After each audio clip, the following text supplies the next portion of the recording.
Hare Krishna, Krishna Krishna, Hare Hare, Hare Ram, Ram Ram, Hare Hare.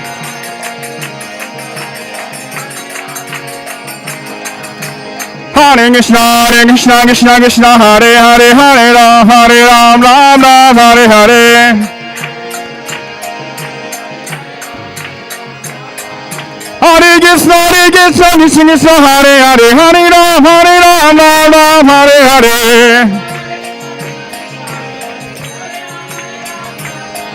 Hare Krishna, Krishna Krishna, Hare Hare, Hare Ram, Ram Hare Hare.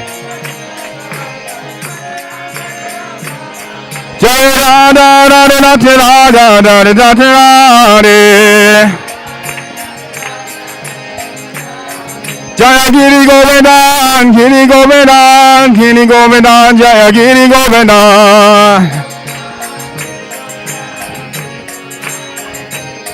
Jaya Gaura Hari, Gaura Hari, Gaura Hari, Jaya Gaura Hari.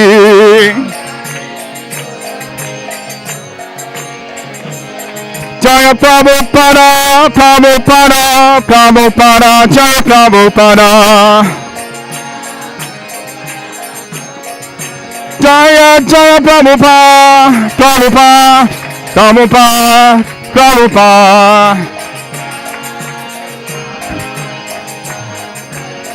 Italo Haribo, Haribo, Haribo, Haribo.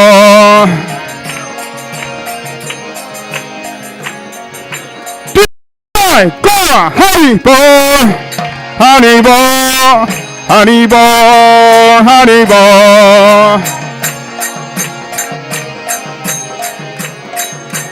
Nitya Haribo, Haribo, Haribo, Nitya Haribo.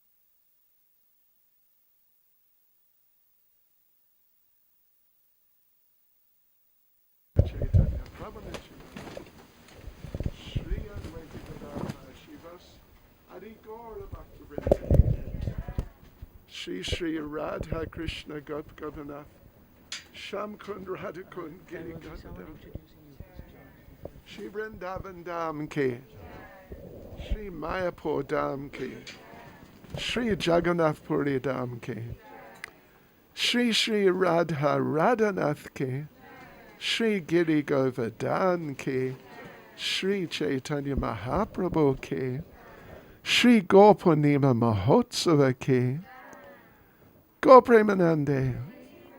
All glories to their assembled devotees.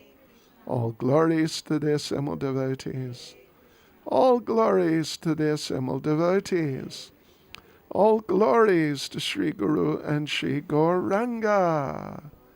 All glories to Srila Prabhupada.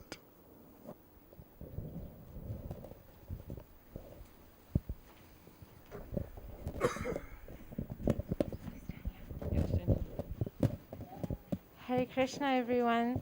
Please accept my humble obeisances. All glory to Srila Prabhupada. Vanchakalpatrus Pyacha, Kripa Sindhu Bhaevacha, Patitanam Bhavanebhyo, Vaishnavebhyo, Namo Namaha. Hare Krishna and welcome to today's house program with His Holiness Bhakti Chaitanya Swami. His Holiness Bhakti Chaitanya Swami ki? His Holiness Bhakti Chaitanya Swami ki? His Holiness Bhakti Chaitanya Swami ki? Jai. We are most fortunate to have the association of His Holiness Bhakti Chaitanya Swami today. Thank you, Guru Maharaj, for kindly accepting this humble request for the house program. We're looking forward to the most wonderful association, nectar and mercy. To those that have come from far and wide, thank you for making the time today to come. To those that have joined us from Shri Shri Radha Radhanath, And thank you for making this program auspicious with your presence today. For those that could not be here in person but are joining from Joburg and Cape Town, welcome. And to those that are joining online via the live stream platforms, welcome. So very quickly, the agenda for today, we'll formally introduce His Holiness Bhakti Chaitanya Swami for those that are not too familiar with him. And then we'll hand over to Guru Maharaj for the class.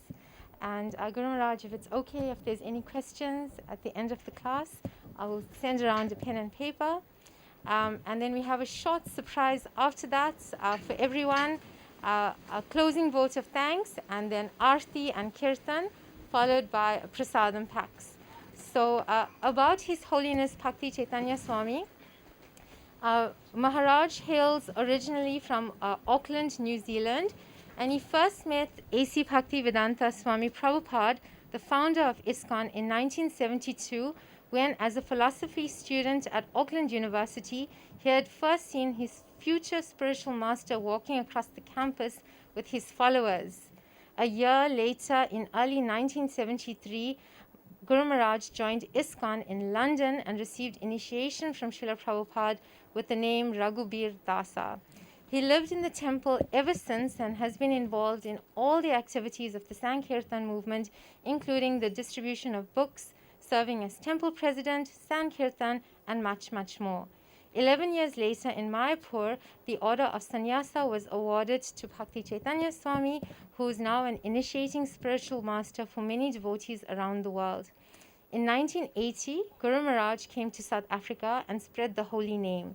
He served as temple president at the Cato Ridge and, together with other key members, went on fundraising drives around South Africa to build the beautiful temple Sri Sri Radha Radhanath, or the Temple of Understanding, in 1985.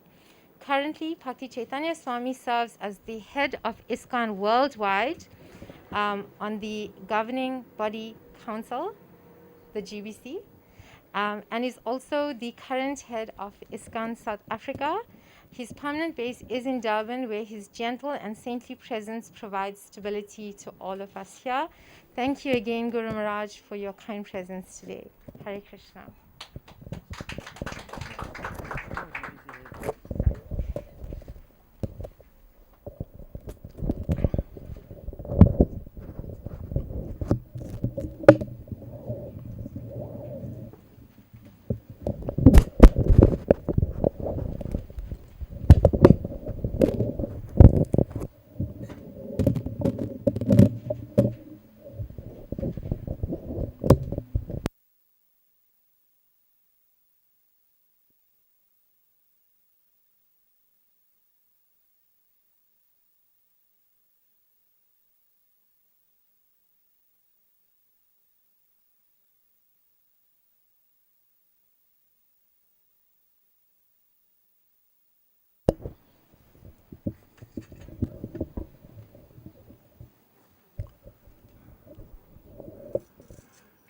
Hare Krishna, devotees.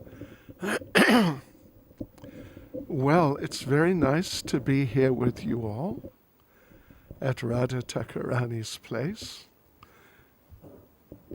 We were just here once. It must be about 3 years ago, something like that. We came here for lunch. And a very nice place.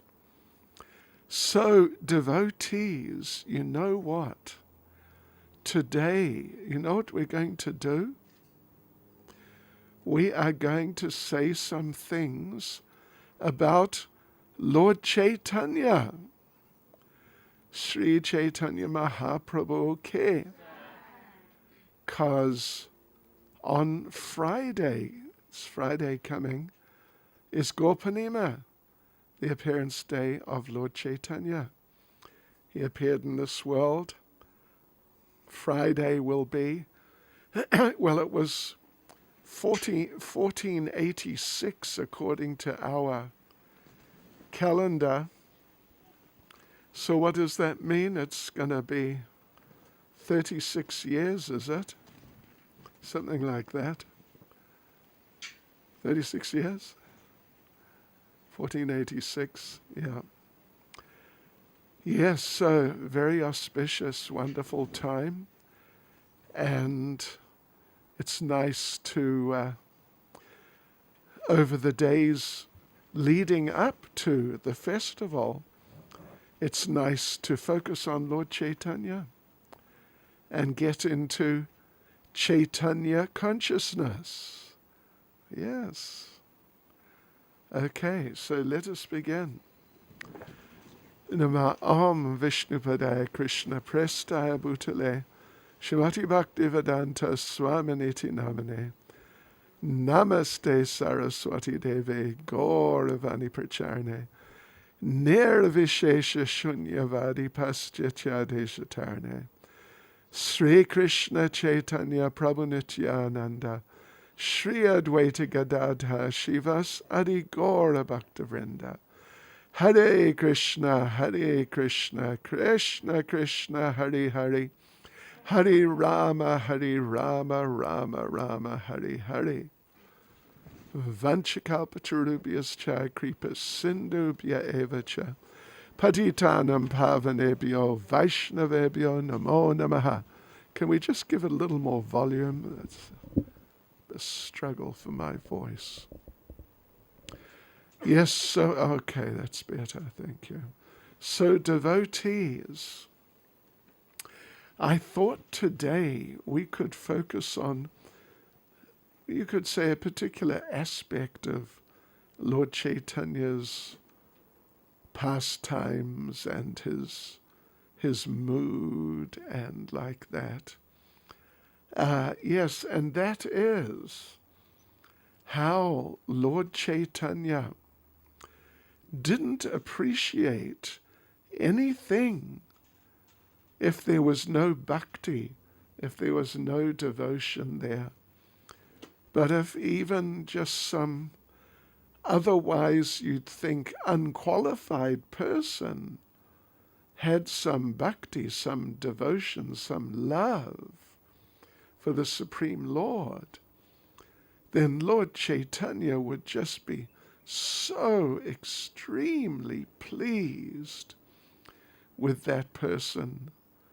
And, it's very instructive for us. It's very instructive for us. So I want to tell a few stories in this regard that illustrate this point. First story I'll tell, it's a really nice story. I like it very much.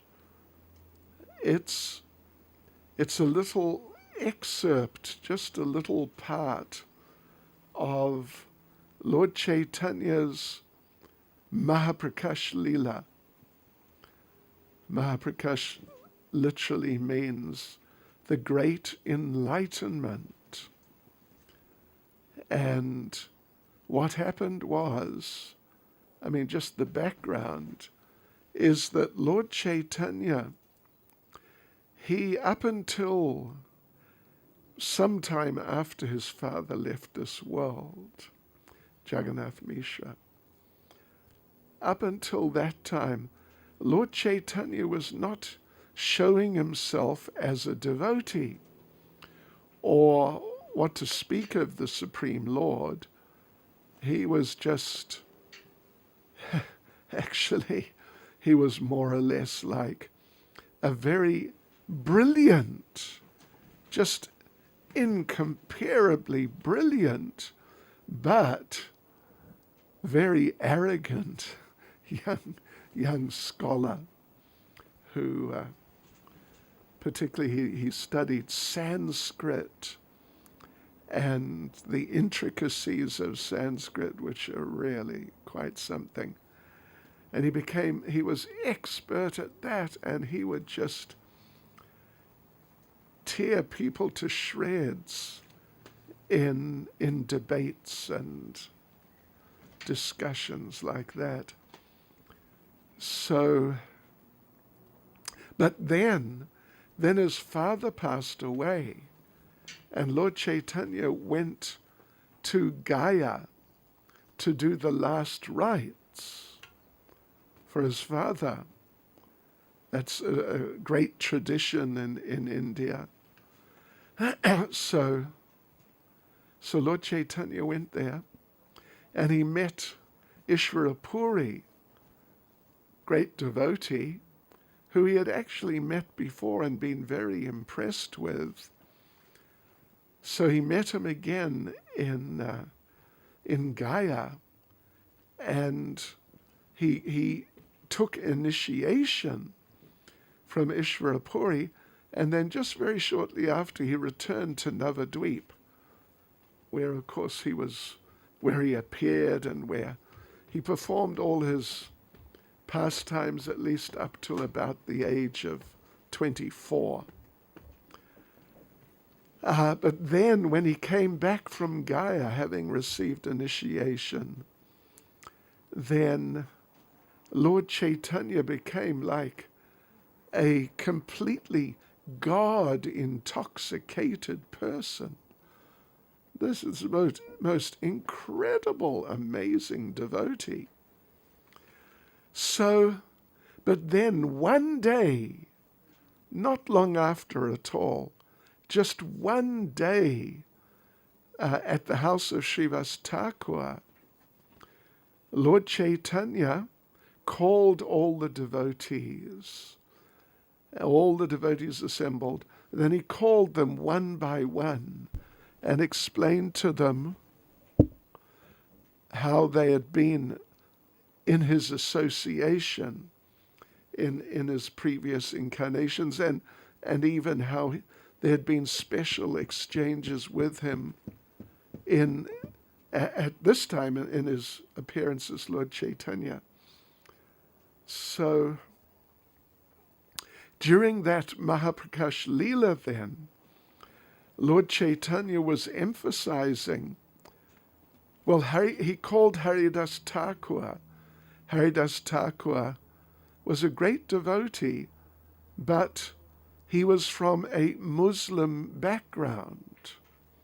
At least he was born in a Muslim family and brought up like that. But then he manifested himself as a devotee. So Lord Chaitanya was celebrating with Haridas Thakur how you're such a devotee, you have so much devotion and love for the Lord. And actually Lord Chaitanya said that you are greater than me. You are greater than me. Yeah. So then Lord Chaitanya told this story. Lord Chaitanya, told this story. I don't know what's happening here. Lord Chaitanya told this story. It's not working.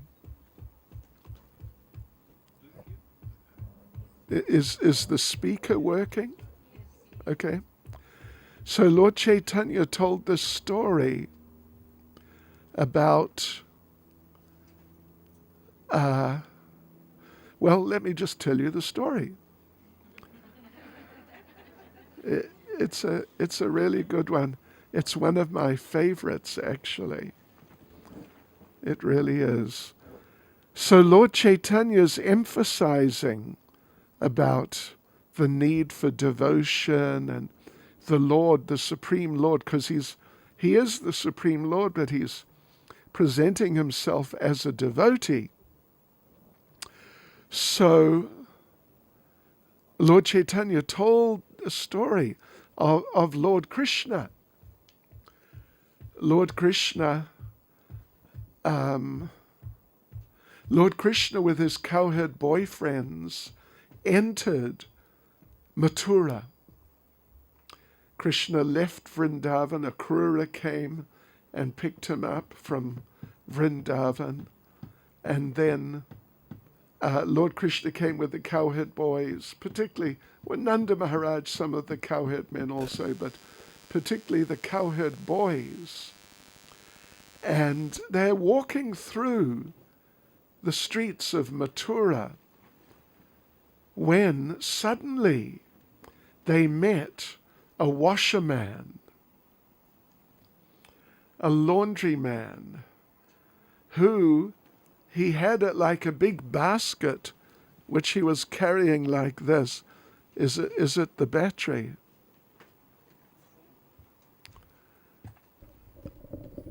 So Lord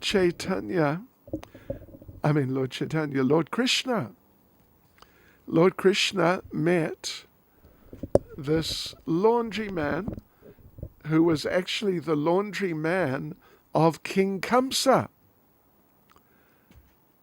And he had a whole basket of clean laundry, Kamsa's clothes. So that, Kamsa's the king. So these are just the best clothes, just the very best. But Lord Krishna, in a mischievous mood, which is oftentimes his mood, Lord Krishna said to the washerman that, "Oh, look at these nice clothes you've got. Wouldn't you like to give some to us cowherd boys?" And as Lord Krishna said that, he nodded his head. If you're distributing books, let me tell you a little secret, something which will help you to distribute books and get the people to take the books, even though they might not otherwise have really thought of doing that. What you do, you know what you do? You keep nodding your head. And you can also, regularly say, yes. It's a little mind control sort of thing. So Lord Krishna said, "Oh, what lovely clothes you've got. Wouldn't you like to give some to us cowherd boys? Yes?" And the washerman said, "No." And he got really angry. He got really angry with Krishna and said, "Who are you? And who do you think you are? You're forest dwellers." And the washerman said, "These are the king's clothes. They're just the best, the very best clothes. They're not suitable for people like you. What you should do is go to the forest and get some tree bark and big leaves, and you can make clothes out of that." Can we turn it up a bit, or is it not? Anyway, can we turn it up a bit? Can we turn the volume up a bit, or it's maximum? Impossible. Anyway, okay. So,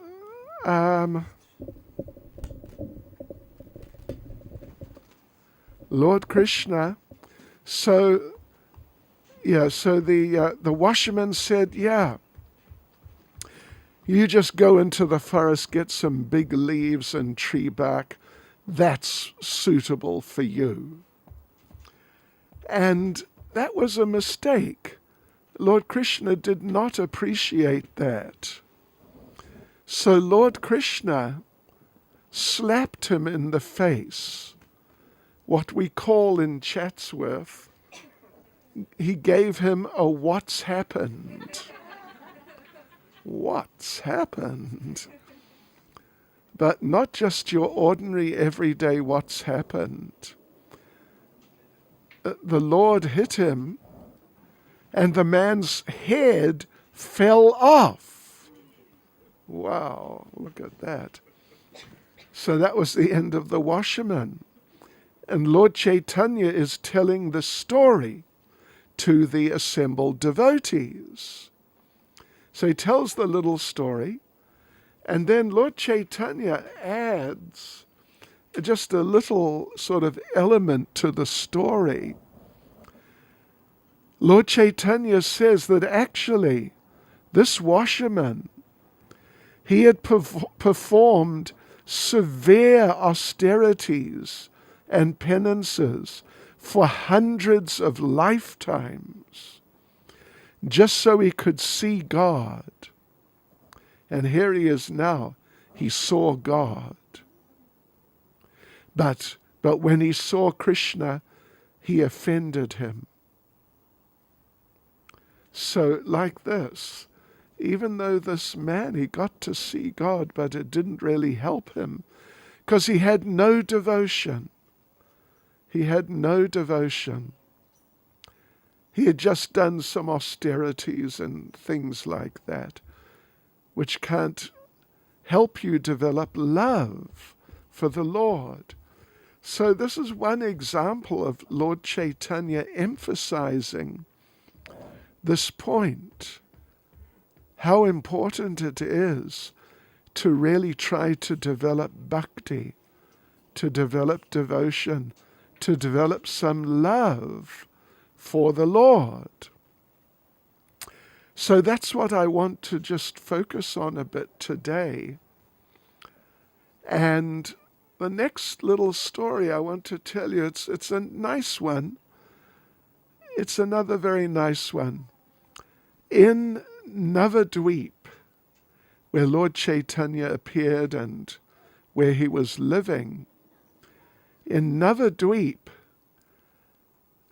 there was one brahmachari.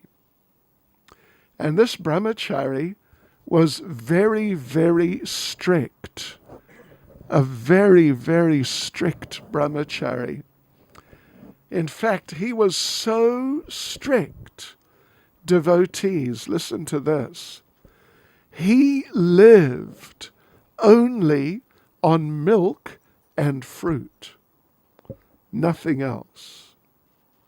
So he was a really, really renounced person, very strict, celibate, and just, nothing to do with worldliness, like regular worldliness.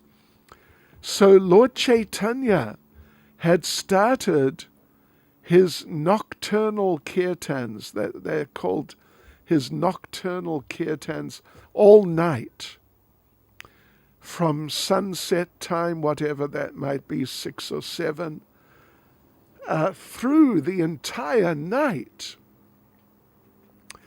until sunrise the following morning. So, and actually the kirtans were taking place in the house, but not exactly in.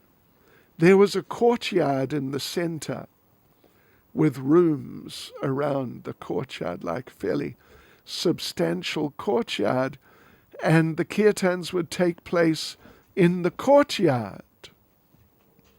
And of course, it's an open courtyard, so the sound would go out.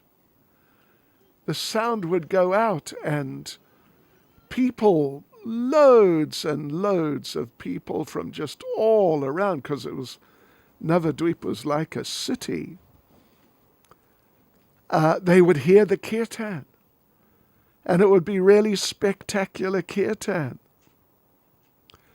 We have nice kirtan, like Ravindra Swarup Prabhu, he leads kirtan. Sometimes Yamaraj Prabhu, sometimes Anukul Krishna Prabhu, sometimes Arjuna Charan Prabhu. They lead kirtan, and it's nice. Like Ravindra Swarup Prabhu was leading kirtan just now, and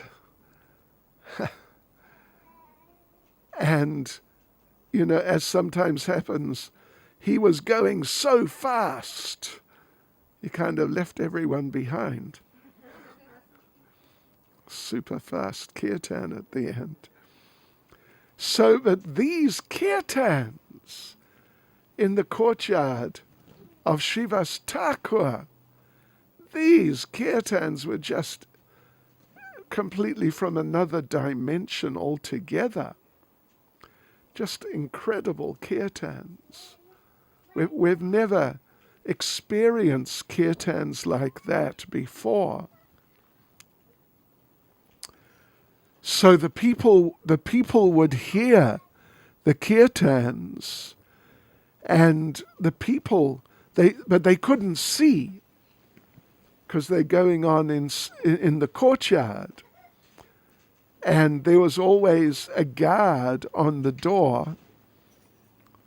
So people, unless, it was sort of by invitation only, you could say, unless you were one of the devotees, you couldn't come. So, but people wanted to come. They wanted to see because, they could hear. This is just something incredible.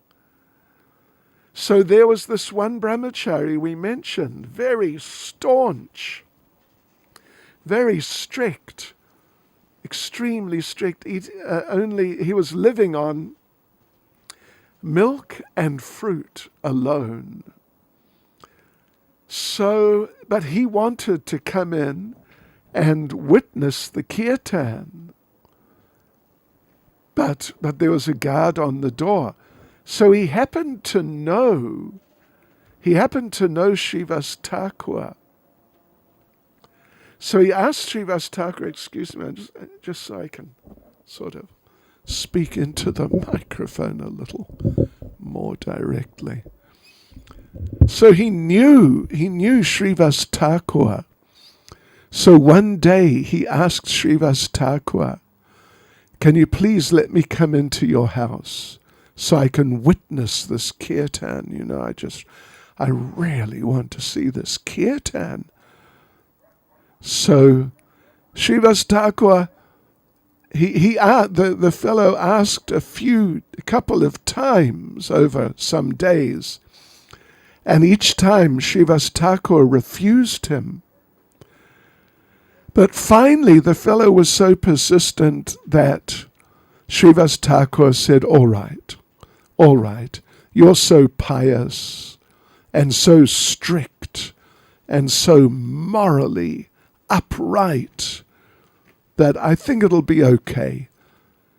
But, so you can come in, you got to come in early before everyone arrives, and I will hide you in a big clay pot, like, a really big clay pot. I'll hide you there, and you can't say anything, do anything, you just stay there and listen. So that's what happened.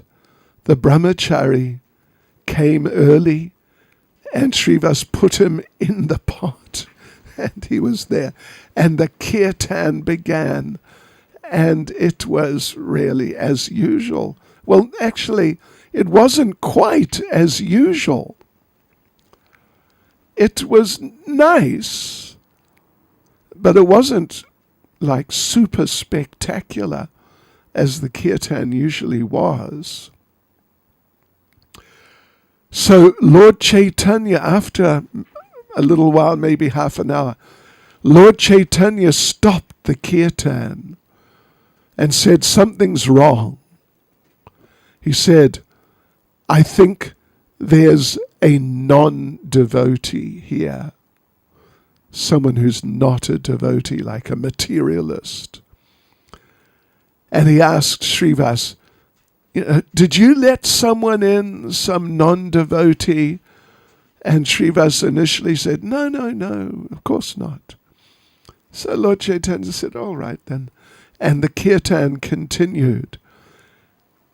But Lord Chaitanya, after maybe another half hour or so, Lord Chaitanya stopped the kirtan again.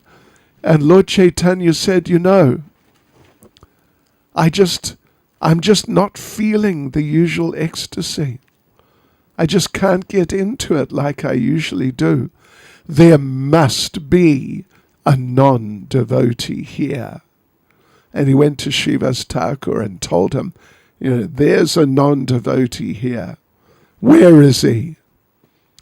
And Srivas said, well, my lord, there is one person who's not one of the usual people, but he's very pious.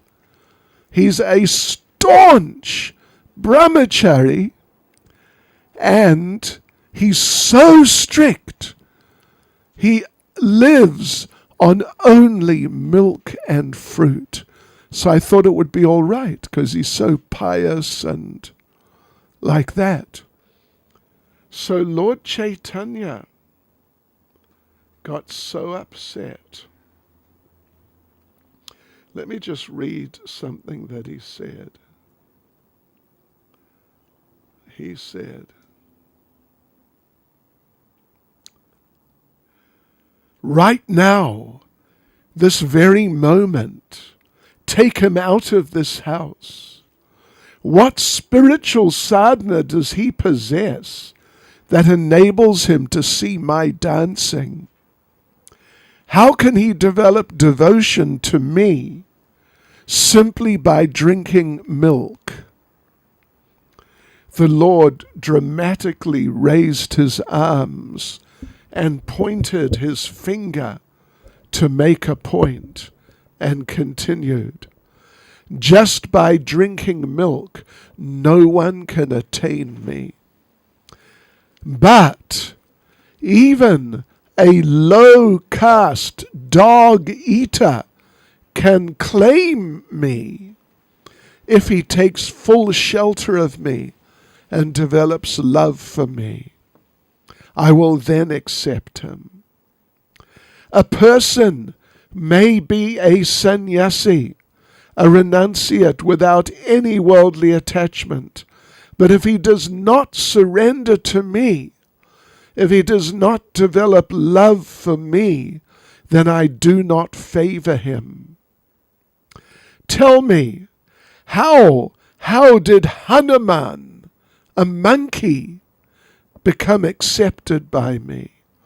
How did the gopis, just simple village girls, how did they become accepted by me? What austerities did they perform? Nothing. Even the demons perform severe austerities and penances, but they are destroyed because they do not surrender to me. They have no love for me. So, I will not have any milk drinker here polluting everything. I will destroy him. Haribol. Are you all awake? Hopefully that might wake you up a bit. Yeah, how's that? Now, having read that, one thing, just don't think we are anti-milk or drinking milk. We are not. But what is the crucial point? It must be offered to the Lord with devotion. Otherwise, if it's just some, clover, full milk, full cream, or, whatever. What do they call it? Skim milk, do they make that?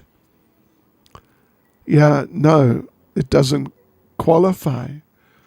So this fellow, the brahmachari, was still in the pot, and Lord Chaitanya's more or less right next to him, and Lord Chaitanya just let Srivas Thakur have it, as we read.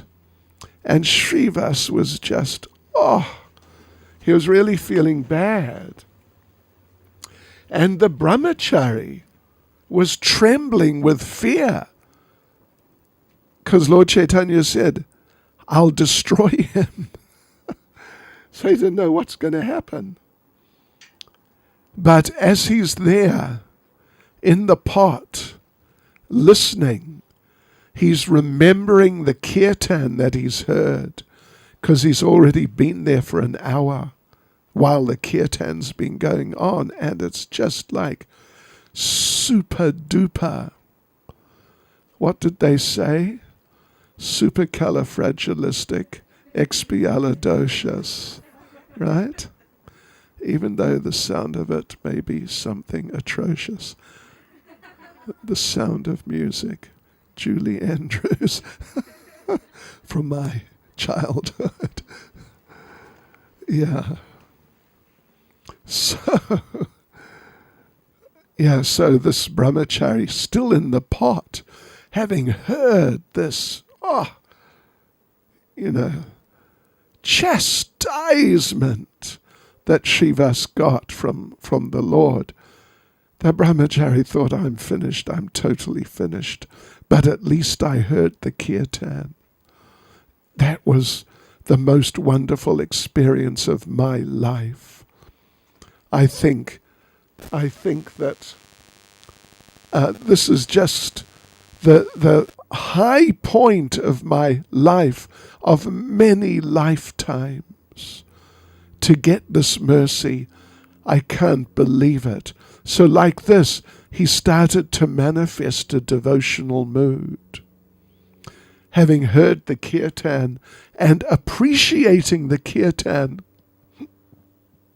and appreciating his good fortune in being able to hear the kirtan. So the brahmachari jumped out of the pot and he didn't run out, he just walked out, just thinking, I'm a great offender, but I got great mercy. But I'm a great offender. This very mixed type of mood. And Lord Chaitanya saw him going out. And then Lord Chaitanya sent some devotees, bring him back in. So they brought him back. And you know what Lord Chaitanya did? Well, Lord Chaitanya was sitting on a chair or some sort of, something of that sort. The brahmachari came in and offered dandavats on the ground and placed his head right at the lotus feet of Lord Chaitanya. And Lord Chaitanya put both of his lotus feet on his head. Talk about mercy. And blessed him, saying, don't try to gain power by performing austerities and penances. Just render loving devotional service to the Supreme Lord Krishna, for this is the highest of all activities. So thinking constantly about the Lord's causeless mercy upon him, the brahmachari began to weep uncontrollably. The devotees became jubilant and offered their obeisances to the Lord, who then resumed his ecstatic dancing. And there's a blessing, actually, I should have told you before, right? Might have kept some of you awake. One who hears this wonderful narration will certainly meet Lord Chaitanya in devotional service. Yeah. One who hears this wonderful narration will certainly meet Lord Chaitanya in devotional service. And then the author says, I offer my prostrated obeisances at the feet of that brahmachari who displayed such wonderful devotional understanding in accepting the Lord's chastisement. You know, sometimes we will get chastised, and it may mean just in the sort of usual sense, someone, shouts at you or something, tells you you're a silly nonsense. Or it may just be the material nature may get on your case. Some illness may come your way, or some discomfort, or you may get caught in some difficult situation and you just can't get out of it. So that's also a type of, you could say, chastisement, or just, sort of normally what would be seen as a negative experience.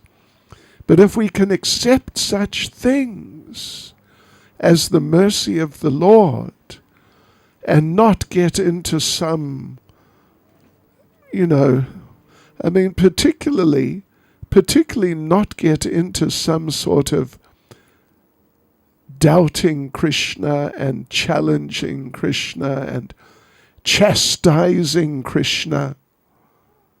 Krishna, I thought you looked after your devotees. What are you doing, Krishna? Not like that. But learn to accept these things as mercy. Then that is good for us. We'll make progress and we'll become happy. We'll become more and more happy. So I want to tell you another story. This is another good one. It's another one of my favorite ones. And this is a story from when Lord Chaitanya was teaching Sanskrit. Lord Chaitanya was teaching Sanskrit. And he was just young. He might have been 20 or something. But he was teaching Sanskrit grammar to some younger boys. So, of course, as we mentioned, he had this mood, and he was extremely expert, just incredibly expert in Sanskrit and in anything and everything. He was just such a unique personality. So one day, write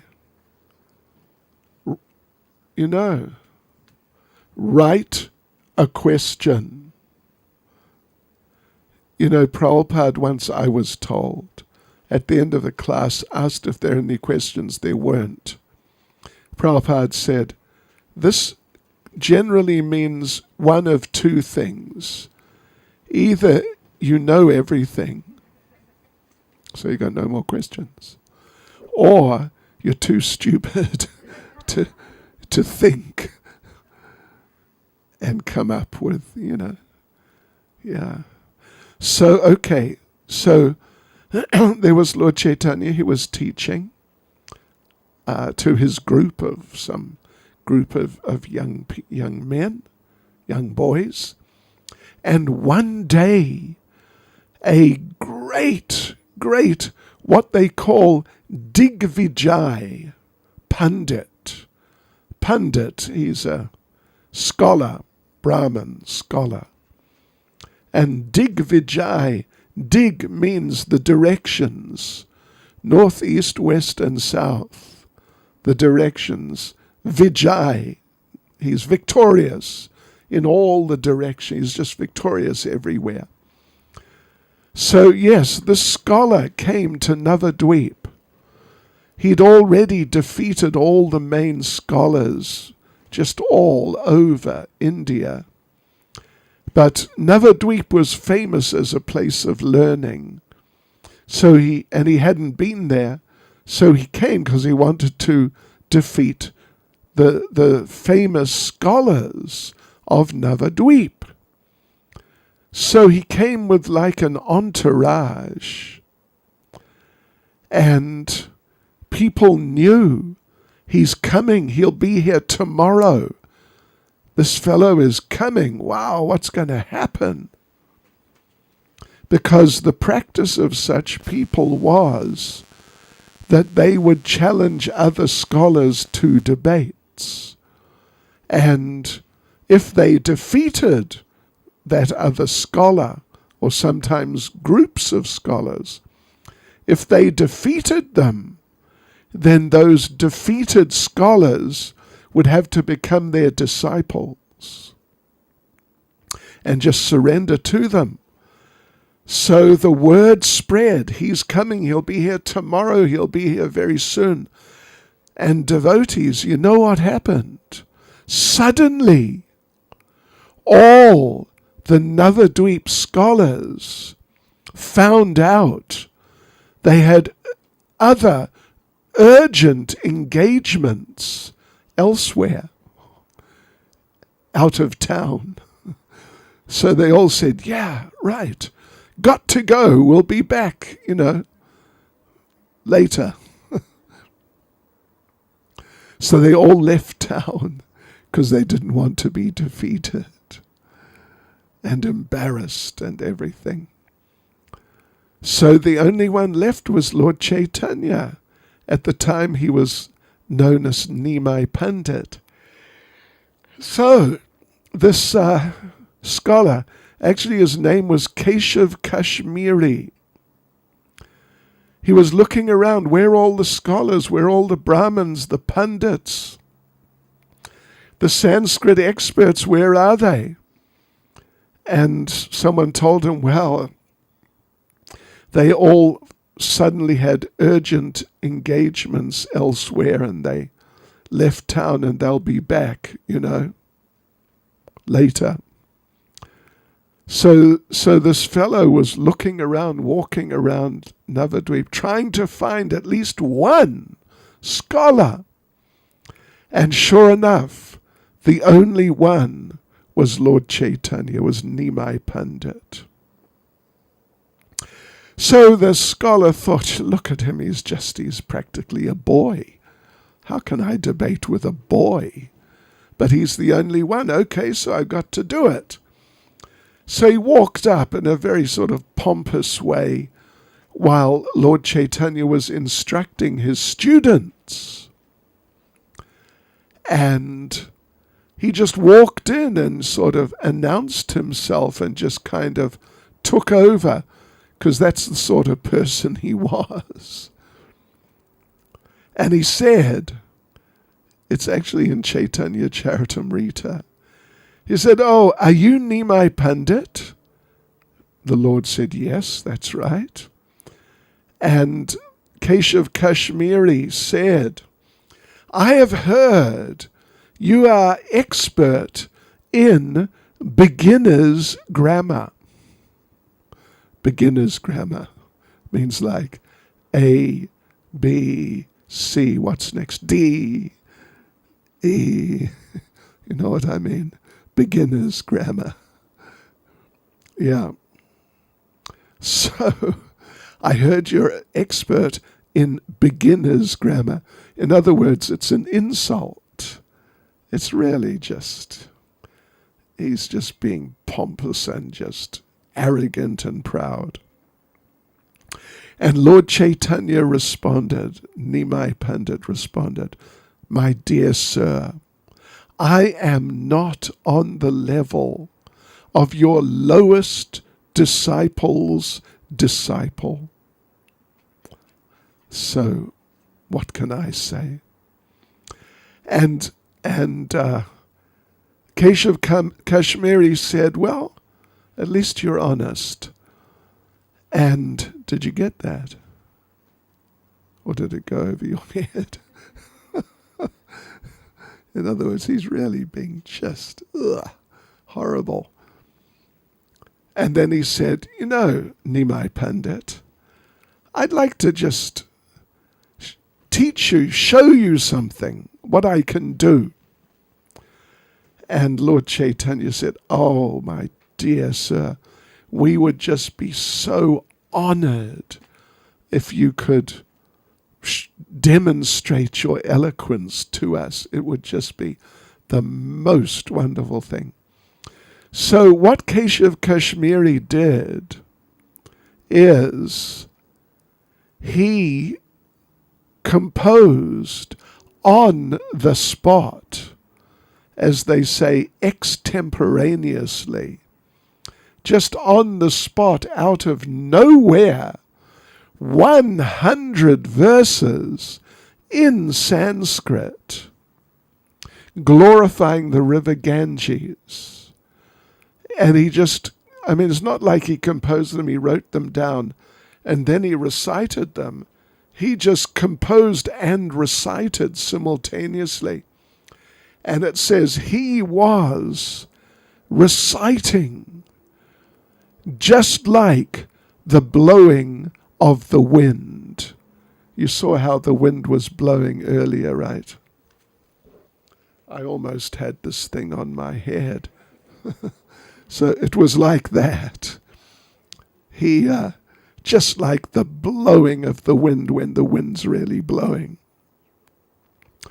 And all Lord Chaitanya's students were just like, they couldn't believe it. Couldn't believe it. And so he finished 100 verses, glorifying the Ganges. And then he asked Lord Chaitanya, so, what do you think of that? And expecting Lord Chaitanya to say, oh, that was the most wonderful thing I ever heard in my life. Something like that. But Lord Chaitanya gave an interesting answer. Listen to this.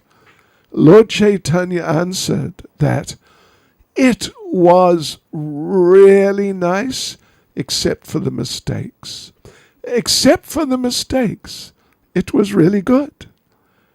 And Keshav Kashmiri said, what do you mean except for the mistakes? There were no mistakes.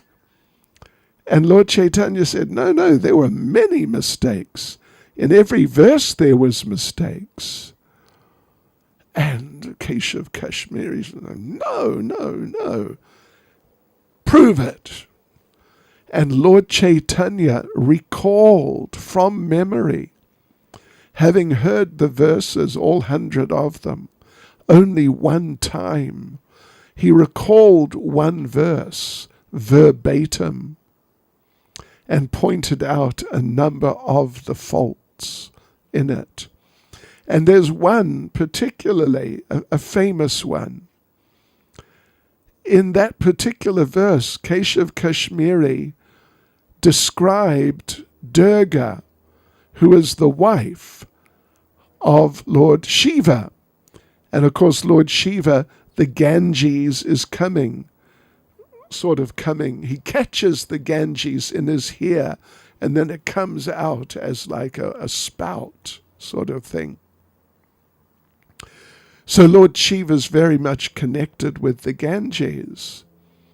So in that verse, Keshava Kashmiri, describing Durga, the wife of Lord Shiva, said that Lord Shiva is Bhavani Bhartu.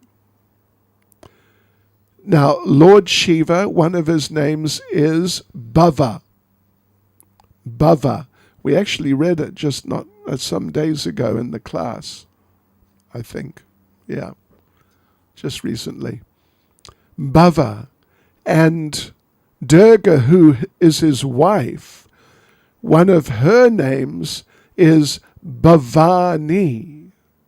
Bhavani basically means the wife of Bhava, of Lord Shiva. Yeah. So Bhavani means the wife of Bhava, of Lord Shiva.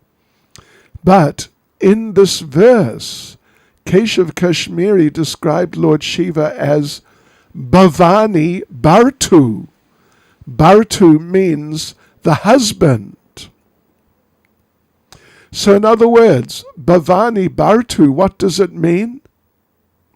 That Durga, or that Lord Shiva is the husband of the wife of Lord Shiva. Do you get it? In other words, she has two husbands simultaneously. He is the husband of the wife of Lord Shiva. So Lord Chaitanya pointed this out, and a few other more like grammatical points from this one verse. And he told Keshav Kashmiri, that actually in every verse there were many mistakes. I've just pointed out a few here from one. And Keshav Kashmiri, he just became bewildered because he'd never done anything like that before. He'd more or less never made a mistake in anything literary or grammatical or anything of that sort.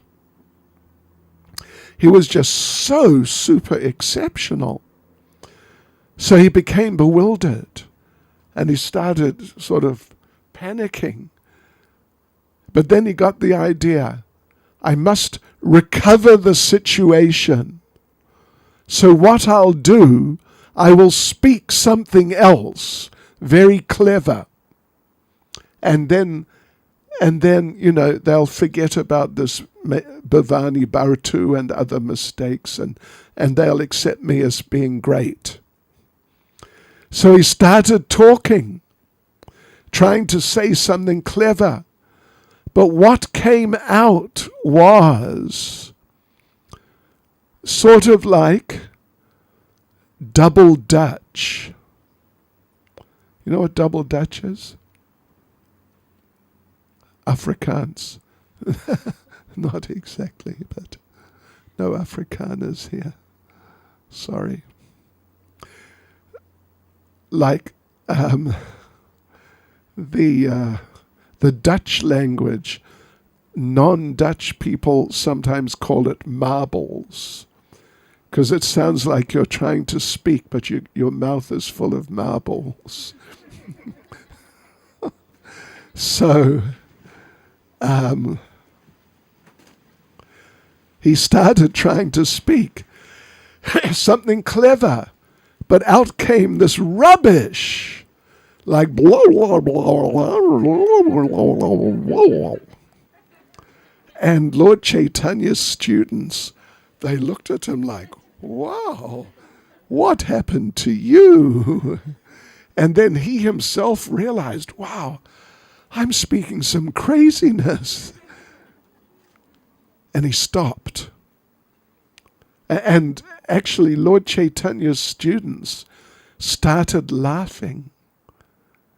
But Lord Chaitanya stopped them and said, no, don't you laugh. He's a great person.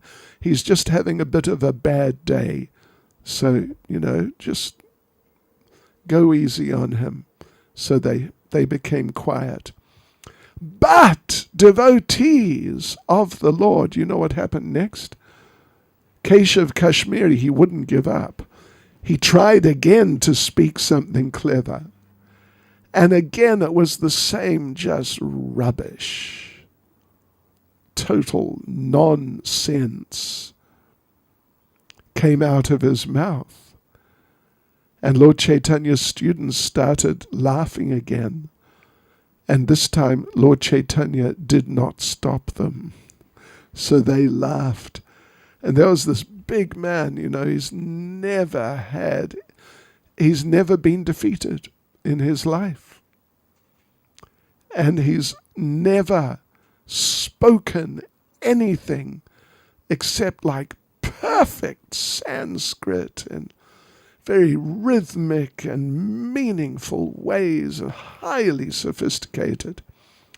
And now he sounds like, like a child, an illiterate child just sort of making noises.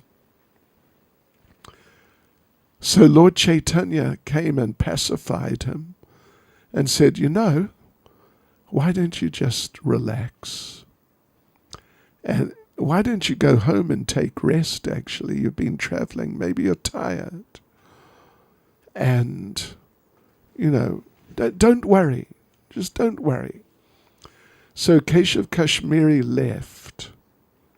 And that night, actually Keshav Kashmiri, he was, you could say, if you wanted to, possibly, a devotee, although devotee is not really the right term, but a follower, a staunch follower of Saraswati, the goddess of learning. And in fact, he had a personal relationship with Saraswati. And he would speak with her and she would speak to him. Like really, a real relationship. So he went home to wherever he was staying, and he knelt down in front of his little altar to Saraswati, and he prayed, "Why did you do this to me? How could you do this to me? Put me in such a situation. I've just been made to look like not just defeated, but made to look like a total idiot in front of young students. How could you do this to me?" And then he took rest. And as he was sleeping, in his dream, Saraswati appeared and told him that, "You know why I did this? I did this specifically because you were trying to embarrass my Lord. You were trying to show off in front of my Lord, that Nimai Pandit, Chaitanya. He is my Lord, the Supreme Person, who has descended here for his pastimes. So, you wanted to embarrass him and you insulted him. You said, I hear you're a very good teacher of beginner's Sanskrit. What is that? So I decided to teach you a lesson. Did you get the message?" So Keshav Kashmiri got the message, and the next morning he went to Lord Chaitanya and he surrendered to Lord Chaitanya, threw himself at Lord Chaitanya's lotus feet and surrendered to him and became a devotee. And Lord Chaitanya blessed him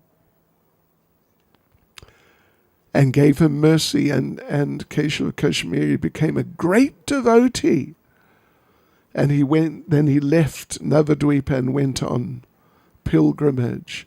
No more debating with people. So, first of all, obviously he had no devotion at all. I mean, maybe you could say, if you really wanted, he had devotion to himself or something like that. And as a result of that, just like that washerman, he was so arrogant in front of the Supreme Lord. And he got the heavy mercy, what they call, have you heard of tough love? You heard of that? He got that really tough love. So similarly, Keshav Kashmiri, he really got the tough love, but then he learnt from it, and he became a devotee, and he developed devotion, he developed bhakti, and Lord Chaitanya accepted him and blessed him. So like this, there are many incidents actually where Lord Chaitanya emphasized devotion. You must have devotion. It's not enough just to be expert. Usually everybody's got some expertise. Even if it's only eating prasadam. At least generally everybody can do something well, just according to their conditioned natures. But to have devotion, to have bhakti, that's another thing. And that's what Lord Chaitanya, in Lord Chaitanya's movement, that's what we are trying to do. Of course, we're trying to chant without offenses. We're trying to distribute Krishna consciousness. we're trying to worship the deities and do different services. But it's all part of a process for developing bhakti, developing love for the Lord, and through that, developing love for other living entities, because they're all parts and parcels of the Lord. So we should understand that. That's what we're doing. That's what we're doing here, by the way. Yeah, that's what we're doing here right now. This is all part of the process for us to get a little inspiration that when I do whatever, you're going to do, shortly we'll have a kirtan, I assume. Am I right? Right. And then after that, I think there will be the prasadam class. Yeah. So when prasadam comes, don't just think that, I'm just going to eat and just, what's there going to be? I hope it's butter paneer. Oh, Haribol. Anyway, it's all right. It's better than nothing. But rather we should really think that, as we recite that prayer, that we accept the prasadam as the mercy of the Lord. And actually prasadam means mercy. The actual translation of the word prasadam is simply mercy. And in Bhagavad Gita, there's one verse in which Lord Krishna is talking about devotees getting mercy. And I don't know if I could find it, but he uses the word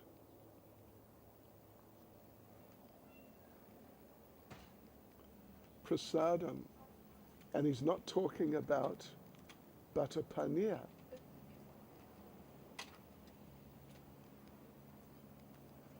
Let's see, I'm sure I can find it. Yeah, here it is. We're very fortunate that my computer's here, because my computer is the closest anyone will get to omniscience in this lifetime. This computer really knows a lot. I mean, a massive amount. This is Bhagavad Gita, chapter 2, verse 64. Raga dvesha vimuktais tu, vishayan indriyais charan, atma vashya videyatma, prasadam adigachati. A person free from all attachment and aversion, and able to control his senses through regulative principles of freedom, can obtain the complete mercy of the Lord. So the word is being used literally to mean mercy. So when prasadam class begins, it's a very important class. Oh yeah. You got to be very attentive. Actually, I'm not joking. I'm trying to help you, encourage you to come to a higher level of Krishna consciousness. Yeah. Prasadam adigachati. Yeah, so when prasadam class starts, please try and be in that consciousness and not just, where the samosas, where the beans. Where's the beans curry? As Parthasarathi Maharaj says, Alu Bini. Yeah, okay, so that's the point. Devotion, bhakti. Okay, we got a question.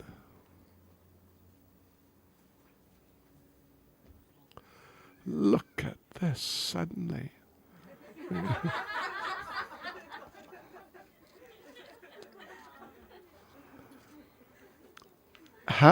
Okay, here's a relevant question. How do we view the conflict between Ukraine and Russia and the suffering experienced by the wonderful devotees there? I know collective karma affects countries, but with such a large population of devotees,